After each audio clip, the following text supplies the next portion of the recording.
Hi everyone, hope you're doing all okay. In today's video, I thought we'd take a look around this Ford Fiesta ST. But before I do that, just wanted to say a few things. It's been a busy old week here.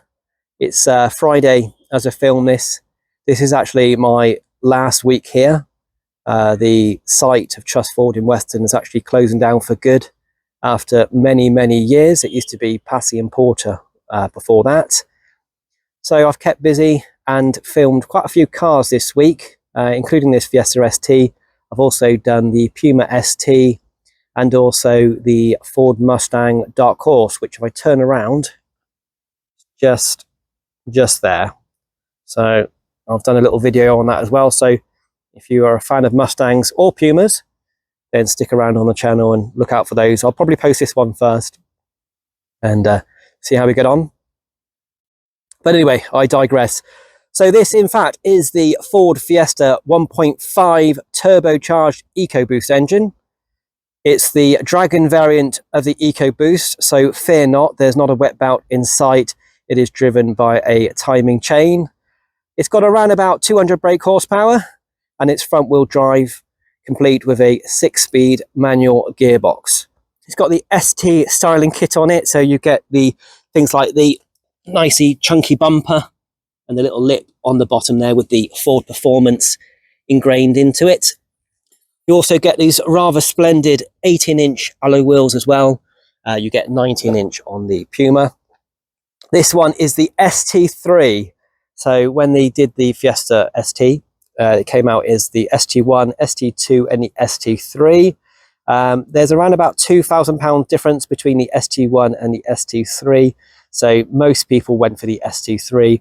For that, you get keyless entry, sat-nav, climate control, cruise control. There's lots of things that you get. So yeah, I think if you're on the lookout for a Fiesta ST, my advice would be to definitely get an ST3. Obviously, the replacement now is the Puma, which, as you see in my upcoming video, is slightly different shape. It's the sort of the SUV rather than the sort of lower sort of Fiesta that you get.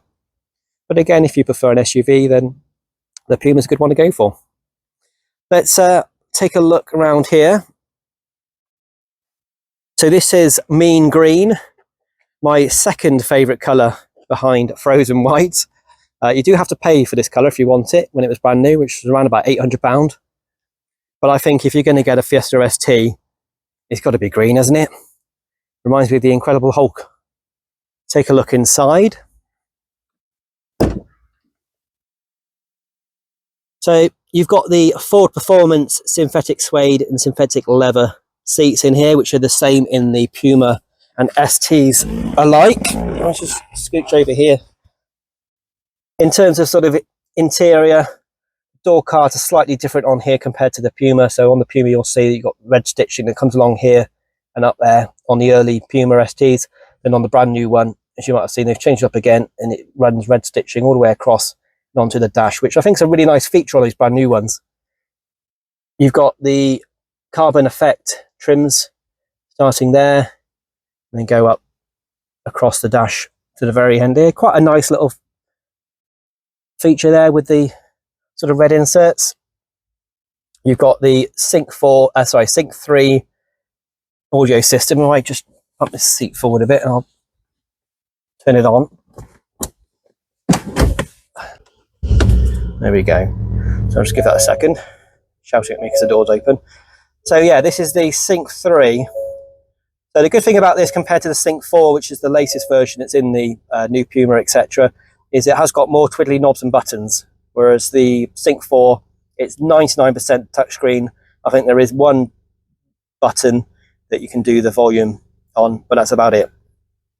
This does sort of look a bit dated now, if I'm honest, if I compare it to the Sync 4.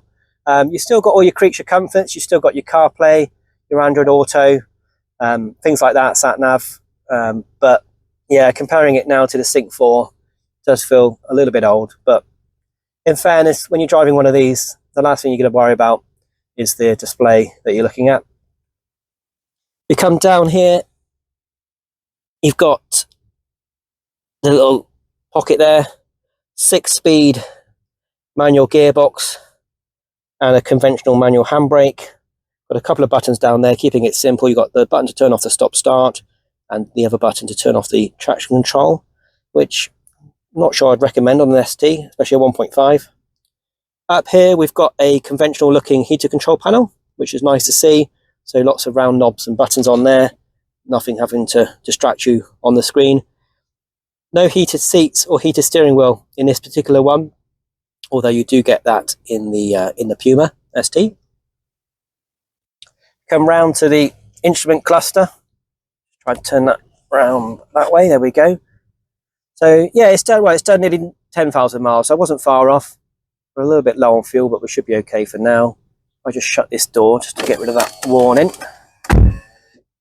So this is the display you're looking at. So we're in normal mode at the moment, and then by a simple press on the steering wheel, put it into sport mode, which changes up the performance, the exhaust. The dials as well have gone from a sort of boring blue color to a sort of black and red. Quite a mean looking display on there. But yeah, they do sound, it's quite hard through the speakers, but it does sound quite throaty even just for a 3-cylinder. Let's take a look in the back. So in terms of practicality, of course it is just a small hatchback, so you're not going to get acres of room in the back. However, 2 adults or 2 children, as long as the adults aren't too tall, then they should be perfectly fine. Ample amount of leg room there. I mean, I'm quite short, so I've got the seat a little bit forward, but there is a little bit more room there.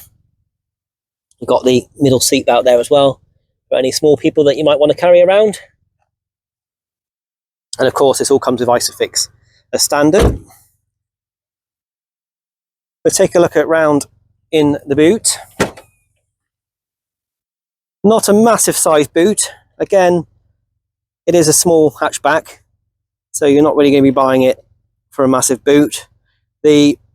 Incidentally, the boot in the Puma is, with that mega box as well, it's probably, I want to say, twice as big.